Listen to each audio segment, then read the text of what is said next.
Friggin' what up, dude? Strider Wilson, I'm the host of this podcast that's mine, going to be called History is Dank. History is Dank with Strider Wilson. Dankness from the Friggin' what up, dude? Welcome back to another ep of History is Dank, dude. I'm your host, Strider Wilson, dude. We got Aaron on the sticks, beasting it, dude. What up, Aaron? What up? They're just freaking chilling, dude. And we got an extra special treat, dude. If you're watching on YouTube, you already know. If you can read and you checked out the title, then you double already know, dude. We got the comedian hailing from Georgia here today, Will Foskey. Am I saying that right, Will? Foskey. Foskey. You pretty much got it. Dude. No. You're good. You're good. Fuck, dude. I'm not going to sleep tonight, dude. I'm going to lift I'm going to do extra reps in the gym today just to work through that, dude, because that's how I deal with my emotions. Will, happy to have you here, dude. Happy to be here, man. Very fired up. You and I just met moments ago in an alley, basically. We sure did. And you also met, and look, you're from Georgia. There was a chill-ass dude smoking he was housing a gort, dude. He was taking back a ciggy, dude. And because you got dropped off of it, and we record in Burbank, in an alley, and he showed you a little bit of Southern hospitality, did he not? He sure did. And you would know about this being from whereabouts in Georgia? So I grew up in a town called It's a suburb, whatever, in Woodstock, Georgia. It's about 45 minutes north of Atlanta. Okay. For context, we are 12 exits south of where Squidbillies is based. Okay. So it's where the suburbs begin to become the country, is where I'm from. Very nice. So you got stop sign. My dank-ass fiance, she's from Illinois, close to Joliet. And when I first visited her years ago, she's like, whoa, they put up a stoplight. Like, she's from a small town. Oh, yeah, it's bigger than that. But okay, all the people there are very, like, a lot of them have, like me, like my dad's from Canada and my mom's from Long Island, but they moved down here when they were like in high school-ish age. Dude, that's a chill-ass mix of a person that you are. Like, to have that nice Canadian stuff, but then that Long Island, so you probably got a little bit of an edge. Well, my mom moved down, I think, I got it wrong. My mom moved down, I think, in like middle school, and my dad's been here since he was like 6. But it does factor in. And my Canadian grandma, rest in peace, was mean. She was a mean person. Did she live to an old age? Yes. See, the that mean makes people sense. always do. Will, true evil never dies. So she still lives in our memory, in your memory. Dude, isn't it crazy how that works out? She would tell me my chin needs work.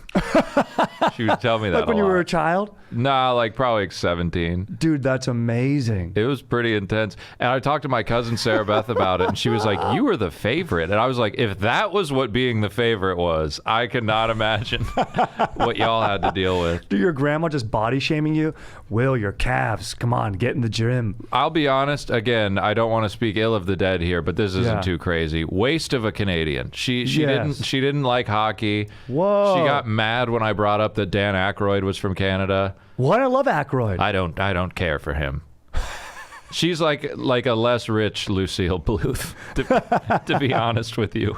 Dude, I gotta give a big time shout out to Dadgrass, dude, for sponsoring this ep. Dadgrass is legal organic hemp that relaxes your dome and mellows your body, dude. And right now, Dadgrass offers a smokable pre-rolled joints. You know I'm all about those. Taking them out on the G course with my G sticks with the boys, dude. Sharing those nice pre-rolls, feeling good, getting in a nice mood in those summer days, dude. Also, they got those CBD tinctures, which are nice and smooth, dude. So those are legit too, but you know I'm all about the pre-rolls, dude. So right now, Dadgrass is offering listeners 20% off your first order at dadgrass.com/dank. So go to dadgrass.com/dank for 20% off your first order. That's dadgrass.com/dank. That's hilarious. And the money's what makes it forgivable. I mean, come on now. Exactly. And there wasn't that. So, dude, that's amazing. Would you say, of course, family and our upbringing, where we are from, affects and informs our comedy? Totally. And you have a album coming out, do you not? Yes, sir. Before we dive into our ep and our history and stuff, and for the Dankatorians listening, where can they find that? Where's that going to be at? It's streaming on all of the music streaming things, but if you really want to help me out, check it out on YouTube. It's called All Things Sacred. If you just type in Will Foskey, All Things Sacred, it's the full shebang. Dope. We got it shot to look real nice. I hired a crew to help me out. I love that, dude, and I'll put that link in the episode description for those listening. Yeah. And dude, that's one of the things that, just to talk a little comedy before we talk a little history. Of course. You really got to bust your ass. Like, for the first years doing it, isn't it like selling insurance? Yeah, which I used to do door to door for a roofing company. So This probably helped you. yeah, absolutely. Any good stories from that? Any insane? Well, yeah, so I worked for a couple different ones, and the funny part about that is after a while I'd recognize people. I'd knock on the same door like again, only now it's like for a tree cutting thing. It made me feel like that acne kid on The Simpsons that like works everywhere. Like, here's your gas. Oh, here's your food. Oh, like he has all the different jobs. But there would just be like psychos, because depending on where you knocked, like if you're up in Forsyth County, it is going to be a woman on Xanax who's going to say no because she wants to talk to her husband. Amazing. It's just dark. Like, there's such a darkness to just seeing what goes on in people's lives at 2:30 p.m. Dude, that is really hilarious. Like, the people operate at the middle of the day. Like, humans kind of need to be at work or something. Yeah. I mean, I get it. People work at nights too, but like, yeah, 2:30 p.m. on a weekday at home. What's happening there? And if they're in the big fancy houses that we're trying to sell them on, it was all. And we had the easiest job ever. I mean, like, we got paid hourly, we got reimbursed for gas, and we would make commission. And it's just basically these like college age kids going door to door. Nice. And for context, I watched the movie Ted 2 in the theaters twice. I didn't see Ted 2. Well, it's the Seth MacFarlane talking teddy bear movie. Yeah. Me and my friend Corey. Oh, while on the job. Yes. Oh, hilarious. Me and my friend Corey both saw that shit twice while on the clock, and then we're like, all right, we'll go to work now. Dude, that's amazing. That's a great job. Yeah, and the people at the doors, man, your success had everything to do with how like Republican you looked. I felt like that is gold. And this is your area that you're selling in. This is This is Cherokee County, a little bit of Cobb County, Forsyth County, Georgia, Atlanta's Fulton, and DeKalb for context while we're going over the counties. I mean, for those listening, you got some ink on your arm here, and didn't I would have that imagine, at the time. you got to wear a long sleeve because you could get shot maybe for having something like that. Oh no, nobody.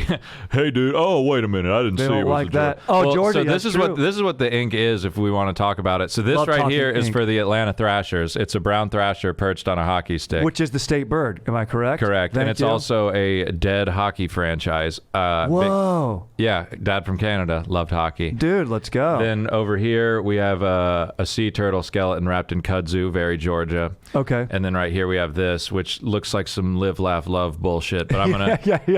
You're like, it absolutely does. But I'm gonna fill in around it, and it'll be better. But nice. I didn't have any of that at the time, nor did I have facial hair. So I was just this little Michael Cera looking kid that talked like this, though.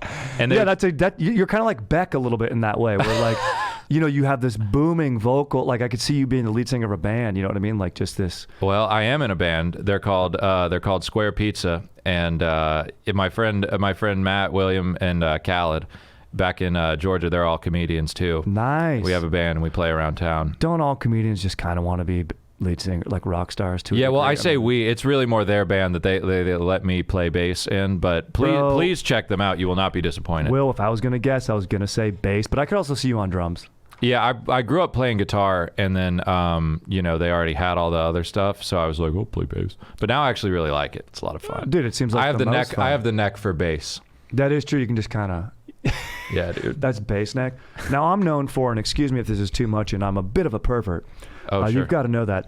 One of my lovemaking arsenals, and I have a tiny dong, Will, is, for my fiance, and I like to, share knowledge to the listeners here, is the tongue dart is a really good move for lovemaking. Okay. And it also is good for, so if you're, going down on your cig-o, you got to. Yeah, some people watch porn for pointers. You're watching Wolfpack videos. Yeah, exactly, dude. Why are you wearing sunglasses? It's the Joe tongue dart. Yeah, it's the Joe. I'm watching some Les Claypool, just, I have a friend who's like a blues musician, and I brought up Wolfpack to him, and he goes, man, that's a college boy blues, man. I'm like, what are you talking about? It made me laugh really hard. I was like, what an opinion. He's kind of right, but it's just funny coming from somebody who grew up having computers. Yeah, and you other have things. Electricity, you have all the... You have access. Man, that's that college boy blues, man. That really killed me. Dude, yeah, I mean, well, yeah, you got to have that authenticity, I guess. I mean, I don't know. But what I do know is that I'm freaking stoked to have you on the pod. Friggin' stoked to be here, dude. Thank you, my dude. Okay, you did mention that I read very SoCal. Are there any distinctions that you know right off the bat between a dude, you know, like speaking lexicon or just general vibe between a Southern dude, you know, 20s to 30s, and then a SoCal dude in his 20s to 30s? I mean, what are you? What pops? What pops? Well, my only exposure to it really as a kid was the cartoon Rocket Power, right? And yeah, then sick cartoon, the sublime behind the music that I was obsessed with. Yes, dude. And the way that they all talked was like, there's a specific guy on it that you even kind of look like, Michael Happold. Okay, I guess he was their producer, but you sound just like him. Like, yeah, man. He'd bring Lou Dog around. Lou Dog, bro. Let's go. Freaking Lou Dog in the van, bro. Just chilling. That's what makes life good. Where does it all come from? Is it like the mixing of English and Spanish? Like, where do all the words come from? Dude, it is interesting. It might just be Sublime, to be honest. Maybe it started then. Like, who? Are they gods? Are they gods here? Oh, hell yeah. If you grew up in SoCal, at some point, like when you get to 5th grade, that's kind of when you discover Sublime. Oh, sure. You get that album with, you know, Bradley's got the tattoo on the back, and you're just like, whoa. Yeah. And it blows your mind and just that vibe. And then after that, you kind of branch out. You're like, I wish I was alive for April 26, 1992. Dude, 100%. You wish you were at the... You hear all those towns. Aspiria, Santa Barbara. Oh, that's right. He says all the different... All the fucking towns, and you're like, dude, I wish... You listen for yours, and you go, oh, hell yeah, dude. When we were kids... Victorville. We had a garage band. Date Rape was a big staple. Yep. That song kind of taught me how to play bass. I mean, it's got a good line, yeah. Teaches you everything. Teaches you the triads. That and then the upstroke, dude. You know that. I had a pretty nasty upstroke back in the day. You better have an upstroke. That's the vibe right there. I mean, SoCal. If I could, you know, if you had a guitar right now, I could break it out. I could do some fucking down here at the pawn shop. Dude, so good. Loving.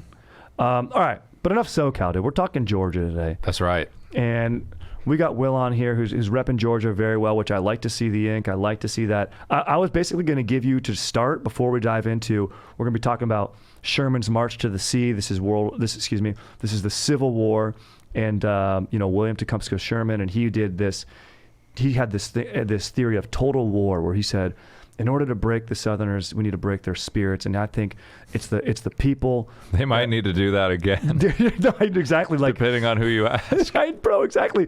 And he talks about these. He's like, we have these sympathizers who are helping the rebel forces, and we need to go through and we need to take a taste of war to these people in their backyards. And by golly, does he do it. And he says, we're going to make the South howl. That's what he was famous for saying. And we'll get into sort of how he does that. But before we do that, you know, I just want to hit you with some Georgia facts. Sure. You know, and you already got through one, which is the bird, which is the brown thrasher. Brown thrasher, correct. I mean, anything sick that does, like, what's legit about that bird is like fucking just perches nice or sings well, dude. It perches nice. There's a lot of them. There really are a lot of them. Okay. When you get there, you do see them everywhere. And my mom was like a, you know, nature-y person, so bird feeders, they're just always outside the window. But they're your pretty stock bird. Mm-hmm. I'm trying to be like, they're your pretty like stock bird, dude. Bro, I love talking birds. And I didn't even know what a magpie was, dude. I feel like we don't even have magpies out here. But then I'm listening to some country music and I'm hearing magpies referenced left and right. Do I know what a magpie is? And it sounds like a porno move if I've ever heard of it. It's like after you learn the tongue dart, you put your tongue dart into the magpie. Into the magpie, exactly. But really what you'd be doing is maybe getting pecked by a bird. Yeah. Because it's like, I don't know, dude. It's just like this sick-ass bird, I guess, that's ubiquitous down there. But you got the tree is the live oak. I mean, I don't know what's different about that than a regular oak. Is it just kind of big or something? It's just, yeah, they're just bigger and they sprawl out. And then right here is the Cherokee Rose state flower. Yes, Cherokee Rose. Beautiful. Sounds like if I've ever heard of a song Cherokee Rose. I mean, that sounds like maybe even an album. Maybe Or a that'll whole be a new band maybe name. that'll be a new Square Pizza track. Everybody, stay tuned. Yeah, let's go, dude. Cherokee Square Pizza, dude. If you learn anything, That sounds good in a SoCal accent. I'm not gonna lie. Yeah, Square Pizza, man. dude. Yeah, fuck yes, dude. I'm tired of my pizza fucking rolling everywhere, dude. That's round, dude. It's it's tough to share, bro. I mean, what is this Square Pizza? I like that. I mean, Detroit style, I think, comes square. Have you ever had Prince Street? I have not. It's pretty dank, dude. It's up by the Comedy Store. I think they sell it up by the Comedy Store. Okay. Hell yeah. All right, dude. So, a few facts coming at you hot right now, so you can correct or not, but these are fresh off the internet, so you know it's true. Cool. Funny enough, and Georgia was established as a border to protect, Florida and I think South Carolina from Spanish invasion. And when Florida was established in 1732, it was prohibited. Slavery was actually prohibited when it was established. Of course, that was not abided by. I mean, I think it has the most. Yeah, Oglethorpe, right? Oglethorpe, exactly. Yep. And it had, it actually, I think, is the largest state east of the Mississippi. Georgia? Yeah. And maybe when it was established, because it had parts of Alabama and Mississippi, maybe it shrunk down. But then I started thinking about it. I was like, Pennsylvania, Ohio's got a pretty big, but maybe that's not all east of the Mississippi. That's actually a really good question. I'd have to look at a map, but Florida's, I would think, is bigger. Yeah. But it's just disproportional. And then maybe North Carolina. It's North pretty Carolina's sizable. deceptively large. And Kentucky, I don't know. You always I'll have to get I need to get some more tattoos. I was going to say, yeah, let's figure this out. Let's map it out. And also, you like when a state's getting founded of what they prohibit, of like, basically, let's create borders and say, fucking get out to everyone else. And Georgia did that, positively so, the prohibition of slavery. And that they probably meant the bringing in of new. But also no lawyers or Roman Catholics.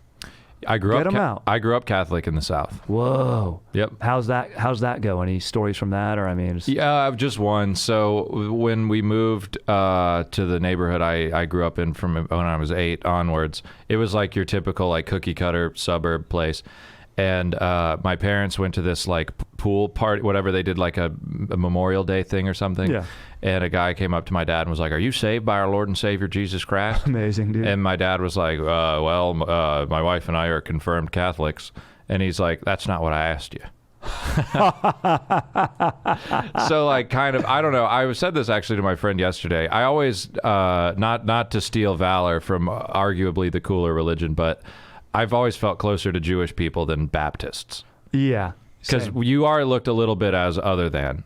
Yeah. But also, it's like, what are you complaining about? You can't point out a Catholic. Exactly. Well, I guess you kind of can. They're the ones that like look a little sad, but Yeah, a little bit of guilt they weigh it on, a little bit, maybe a bag under the eye. I got them. Yep, same. I grew up Catholic, so same. California Catholic. Yeah, Here's the thing. You should feel like hella bad right now, Yeah, dude. Exactly, dude.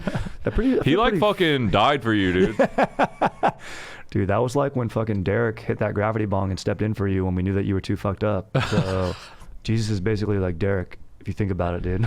He is, dude. I didn't even think about that. My roommate's name's Derek. And then that's what I have in common. You got a common. concussion at that concert, at that that fucking Sublime concert, dude. But he rallied 3 days later, and Jesus rallied 3 days later too. So He came back. yeah, you got to think about that. Or he just fell asleep and got a God complex from his brain damage. Let's see. Georgia, one of the first 10 states to vote against ratification of the 19th Amendment. Will, what do you have to say about that, even though you weren't alive in August 26, 1920? What's the 19th Amendment? That's women's suffrage. So the right to vote. They didn't want women voting. Oh, I mean, yeah, that makes sense. I know quite a few people who probably don't want that now. Today. Yeah. I wasn't alive, but obviously I think that's bad. I think Yes. women need to be voting. 100%. Women be voting. Now, a positive stroke over here. 1957, Martin Luther King Jr. and other civil rights advocates, they formed a Southern Christians Leadership Conference in Atlanta, and they dedicate themselves to the nonviolent attainment of equal rights for African Americans. So that's good. Yes. They're right there in Atlanta. So that's legit, dude. Yeah, pretty much every street in Atlanta is named after a civil rights activist. Like that. Yeah. I think every city in America probably has an MLK I think that might be like 100. Every city I go to, I see an MLK Boulevard. But sure. yeah, in Atlanta, there's quite a few. And then it's funny because the house I live in now in the city of Atlanta just got changed to United Avenue, and it was Confederate Avenue when I moved there. Whoa, hey, good. There we go. I know. I was like, oh, you're about 130 years late on that one. Exactly, dude. Exactly. Dude, it's unbelievable. Like, the people that are like, they're erasing the history. I'm like, no, they're just not celebrating it. Like, yeah, 100%. like, I agree. Like, come on, bro. It's like, it's not like you can still open a book. It's going to be in there. Dude, like, I had a weird, like, what do I even think anymore moment. I was in Asheville, North Carolina. Yeah. And, like, we were protesting in Georgia when all the shit was going down 2 years ago. And we did it in my hometown of Woodstock, which was crazy because there were a lot of rednecks that came out in, like, rusty trucks. No, that were supporting. Oh, nice. Hell yeah. The people who were not were the ones in Daddy's truck with the Blue Lives Matter flag going and all that. The brand new Ford Raptor. Yeah, dude. Yeah, it was just a whole thing. But anyways, so shortly after that, I'm up in Asheville, which I know to be a pretty liberal place. But what's weird about Asheville is what I always said is why the population of Asheville doesn't get along is there's no black people. So the hipsters don't have anybody to like try to impress, and then the racists don't have anybody to be like mad at. Yeah. So it just all gets turned on each other. Like I saw people drive by in their car yelling shit at each other. And I was like, I've never seen that, like, just with the group. I'm like, what is this? The greasers and the socials? Like, what is going on? Yeah. But anyway, they tore a statue down. They actually took it down as a result of the protest. And I was like, damn, that's awesome. Like, we could, I mean, we all showed up and tried to let the community know we were there. But nothing. I don't think anything really got done. Yeah. But then in Asheville, I was like, damn, y'all really did it. And so I'm standing there looking at it like, holy shit. And then across the street, I see 11 of the angriest Nazis I've ever seen in my life. That's nothing. Ooh, And I was like, are they always here? And they were like, oh yeah. Whoa. And then it just made me be like, I don't know what I think anymore. Because it's like no one cares about those statues, I don't think. But I don't know. I think we should take them down, but there's no way to you can't just kill Nazis just in the street. Yeah, exactly. Dude, I mean, yeah, these guys... It's so crazy, dude. It is a crazy time. I mean, shit, dude. To be fair, I guess I can't confirm that they were Nazis, but they didn't not look like Nazis. Yeah, exactly. There's quite a look, you know. There's something in the eye, and then they just go, y'all protesting? Yeah, exactly, dude. It's like, no, but you clearly are. I'm sorry, all 11 of you are pissed off about this, but the whole rest of the city seems to think that this was a good idea. And it sounds like 11 sounds like the right number of like how many. They're like, yep, we got one more. We just got Doug. Like, hell yeah, there was 10. Now we got Doug. We're happy to hear. Doug, happy to have you hating with us. Here we go. Yeah. It's like, dude. He's like, I don't know about this, actually. Yeah. We're going to go to our meet at our men's lodge or whatever it is, dude. And yeah, the South's real interesting like that. All these guys are good at the internet. I find that like these dudes are good at what, the Nazi people? Yeah. Oh my God. These guys love the internet. I always think about that because I was definitely like an angsty only child loner kid. Yeah. So like I was in danger of that. Yeah. You know what I mean? I was 1 or 2 4chan clicks away from going down the wrong path. But that's where they hunt. That's where these guys know. Dude, and there's algorithms that work for it too. Like, you know, working for this studio, I'm sure you guys kind of understand how like the algorithms work. But like I remember somebody just like showed me a video of Trump doing something. Like, because, you know, we watch him to make fun of him. Yeah. And next thing I know, literally you could watch 20 videos of like, you know, a liberal person giving a lecture on whatever. Your algorithm's not going to be that affected by it. Yeah. But then literally 1-2 minute like clip of Trump saying something stupid, and then everything else on my page was like, college professor owns feminist at college. Those videos are unreal. SJW gets dominated in debate. You're like, yeah, and I'm like, your this? job is, no matter how right you think you are, like your job literally is, you're a 45-year-old that goes around correcting children. Dude, yes. Like, I just imagine the assistant manager of wherever that guy is watching that video on his lunch break being like, like housing his Jersey Mikes and being like, yes. Chivalry is dead. dead. Yeah, dude, exactly. It's always chivalry. Ladies owe me. When I hear the word chivalry, that's a bad sign. That is, dude, so true. It's interesting how that's now like a flag. That's a word that gets pinged. Well, because it implies that there's a reward for it. Right. That's what the problem with it is like, because this, now you owe this. And that guy's solution would be like not talking to the girl that he probably took on a bad date and talked about himself on, but being like, I need to talk to your dad, and be like, all right, look, I bought a gift, gas, she owes me, sir. And then the dad would be like, all right, maybe, like, go strike a deal up with the other male. Well, dude, there's some of it, like where I grew up, like these girls, they get the boyfriend in high school, then they marry him right away,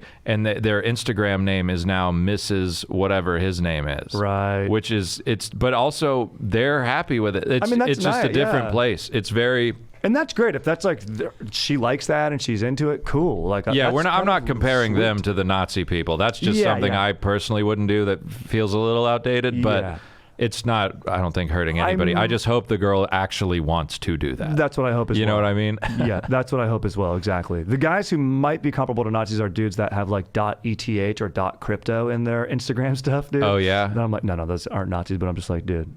It's just toxic whiteness. That is, yeah, 100%. Do we need the toxic? We don't need that anymore.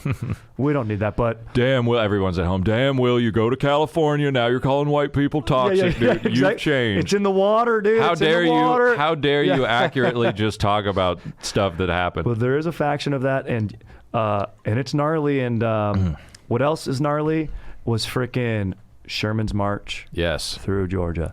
And maybe you've seen some landmarks or anything, but basically, as we sort of cruise through this, it starts in Atlanta. And Sherman defeats, let's see, I forget who the hell he defeats. He takes Atlanta from General Hood. He's a Confederate general, and he's pushing them down towards Savannah. So this march is basically from Atlanta, which was difficult to get for the Union, but because there's a lot of railroads and stuff out of there. It was a big hub, big shipping port, so it was a military objective.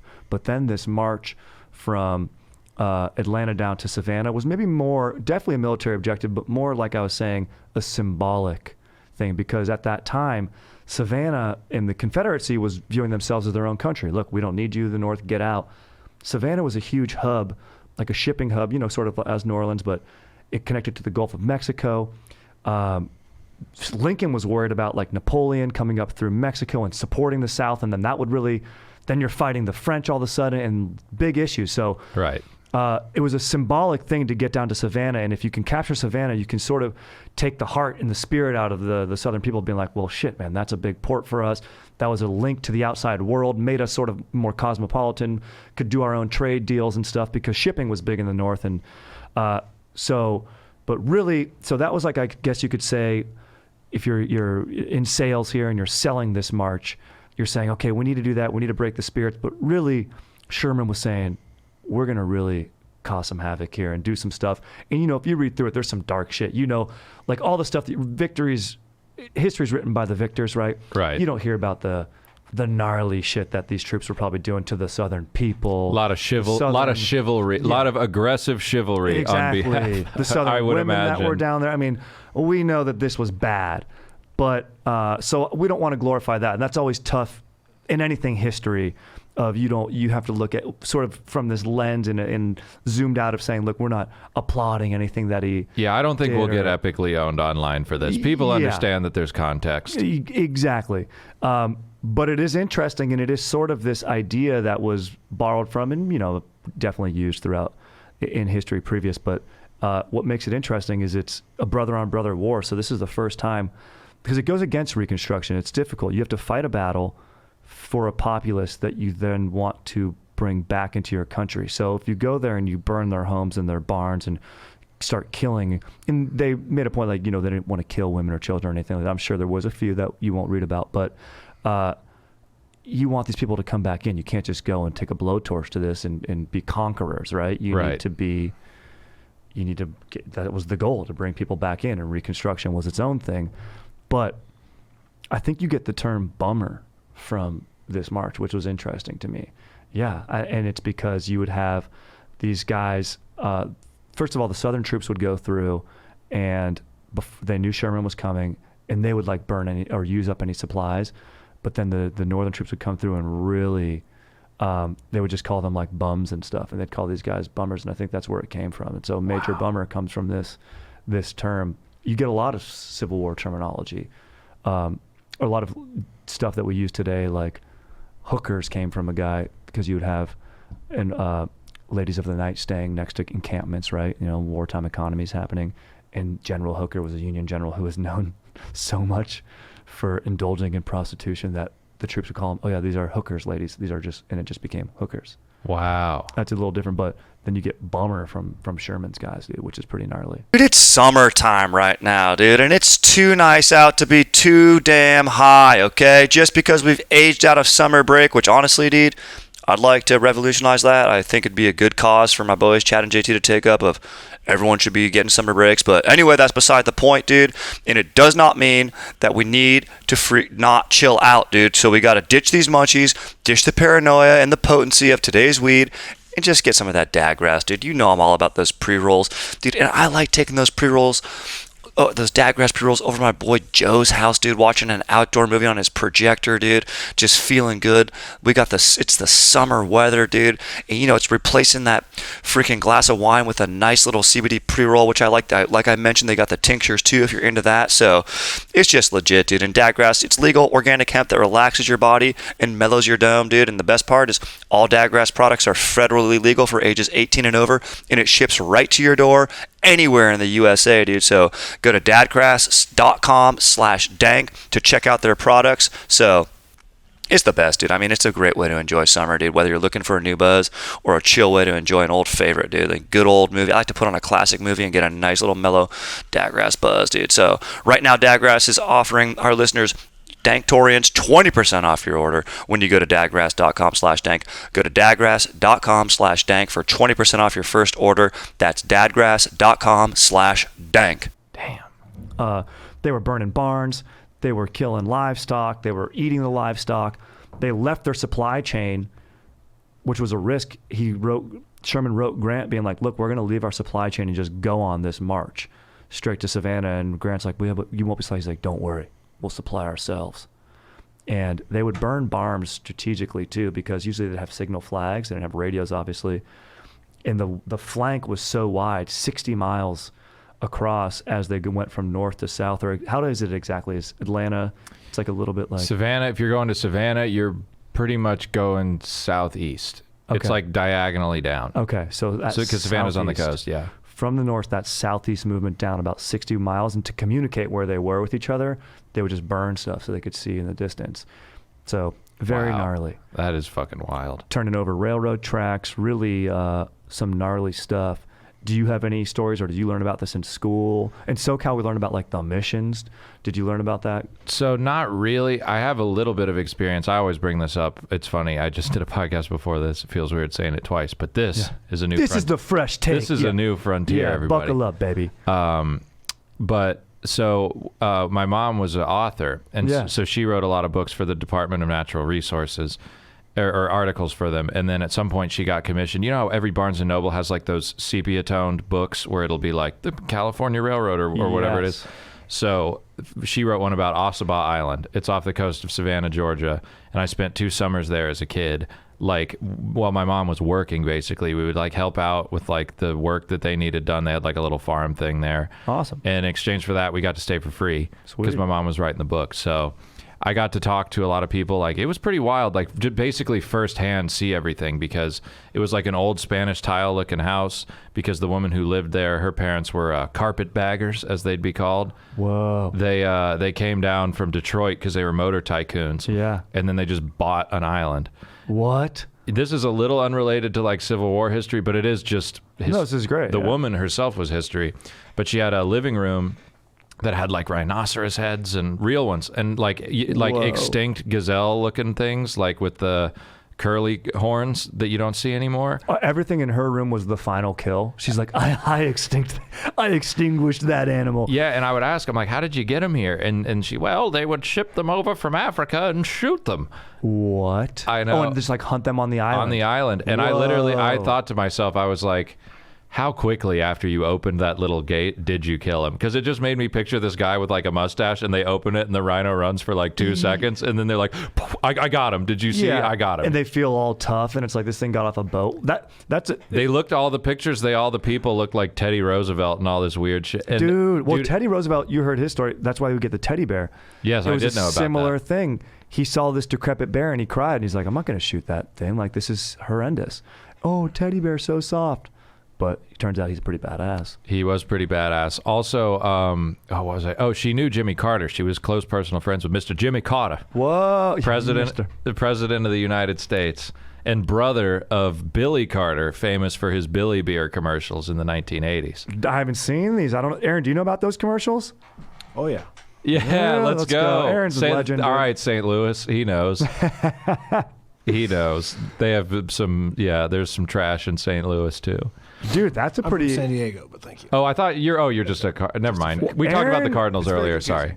Aaron has a confusing history where he was like born in Chicago or something, Aaron? Yep.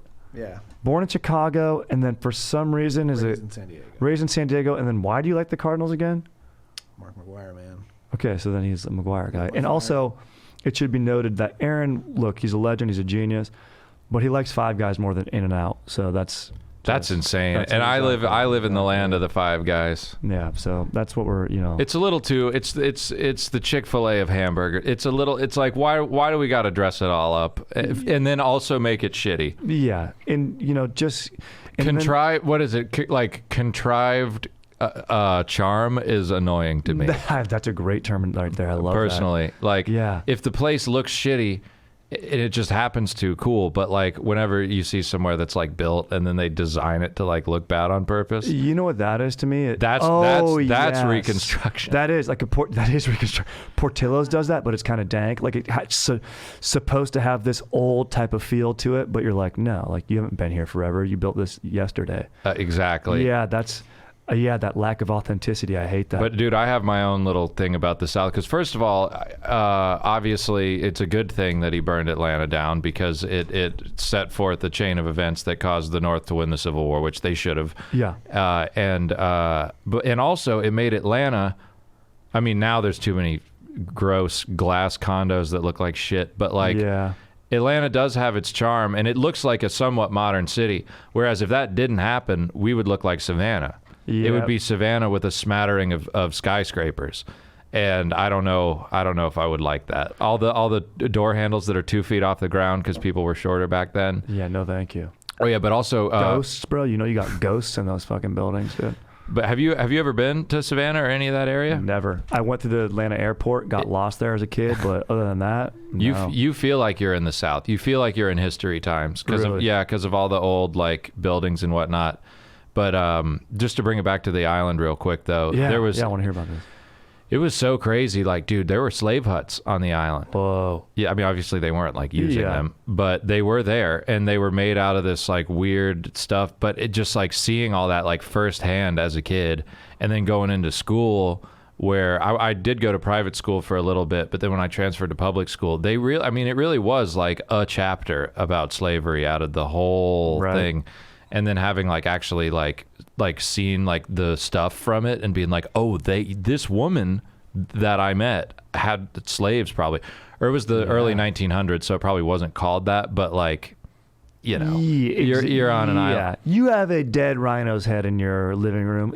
I'm thinking, I've had a couple Django fantasies about that island. I'm not gonna lie. Bet. Yeah, just get one of my buddies and we come down there and I'll be like, hello, we've come back to the island. But I mean, that's interesting. Like those quarters, like that's the type of history that's worth seeing, and it's powerful. It's like when someone will go to visit like the Museum of Tolerance or like a Auschwitz or something. Like it's a powerful thing. It's important to, if history is doomed to repeat itself. Yeah, you can't call it the war of northern aggression.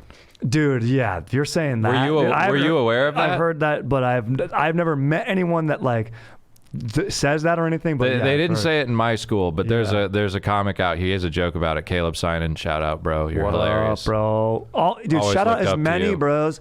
Dude, rule number 1 on this podcast is you can shout out as many fucking of your bros as you want. He blazed the trail for dry white guys from Georgia. Hell yeah, let's go. Love Caleb. You know, dude, I gotta say, once you knock the booze, and look, I love my IPAs and good for being dry, but it's like the productivity goes up and accountable dudes. I've had some dudes on here and a few guests recently, and like dudes that are dry or not drinking, and I just meant dry, like in terms of delivery. I think I think Caleb will have himself some tequila sodas. Okay. But yeah, dry that too. Comedic delivery. Okay.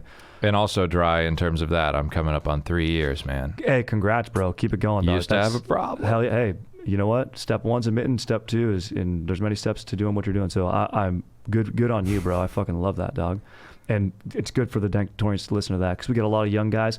You're in college now, have fun, but you don't keep the party going, dude. Yeah, have your fun, and then like me, when you turn 24, you're gonna go, oh man, if I do this for much longer, I'm gonna either die or kill myself. Dude, I should stop. Yeah, exactly. You just too highs and lows. You got to have that nice little medium, just steady. You don't want to ever get too up, too down. That's what's so cool about like the SoCal. I don't know that many like raging alcoholics. Now, granted, I don't know that many people out here, but I feel like that doesn't happen as often.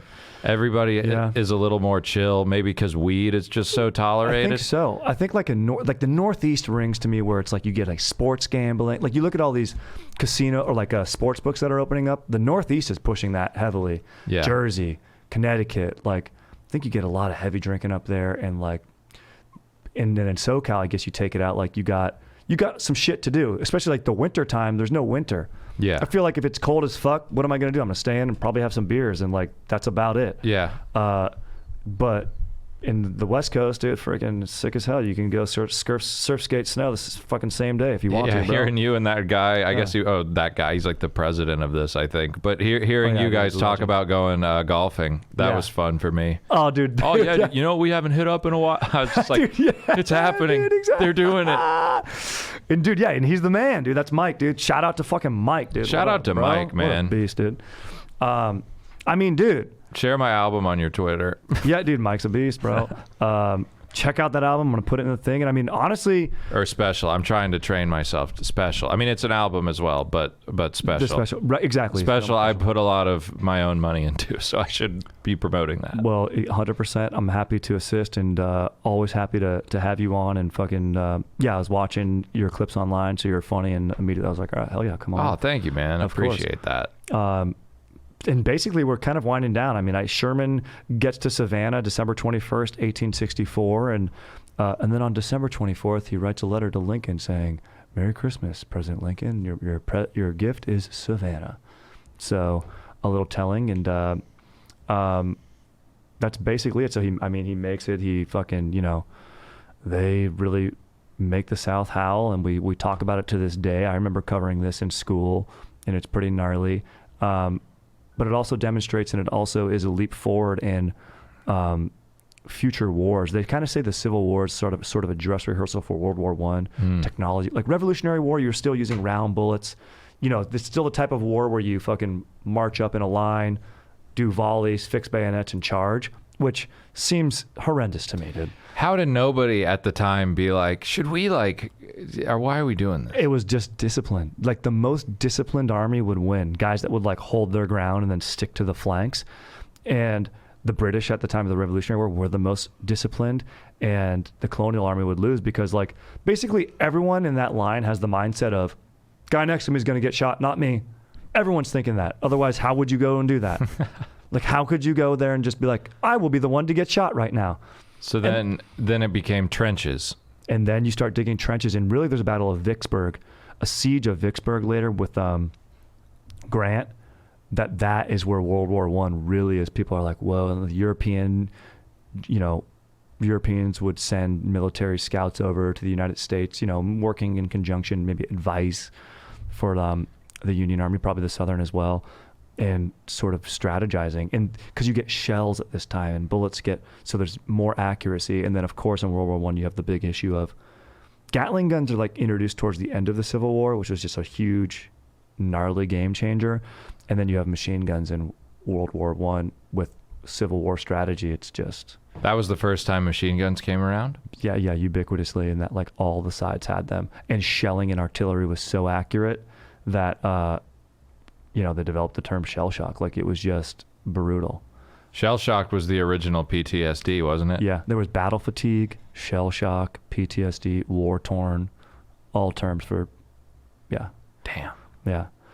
So gnarly. And I imagine, the Southern people, the civilians, and the definition of a modern war is more civilian casualty than actual soldier casualty, which I don't think the Civil War hit that, but this is a taste of modern warfare of Sherman going through there and bringing actual battlefield scenarios and to people's backyards. So very gnarly, crazy to cover.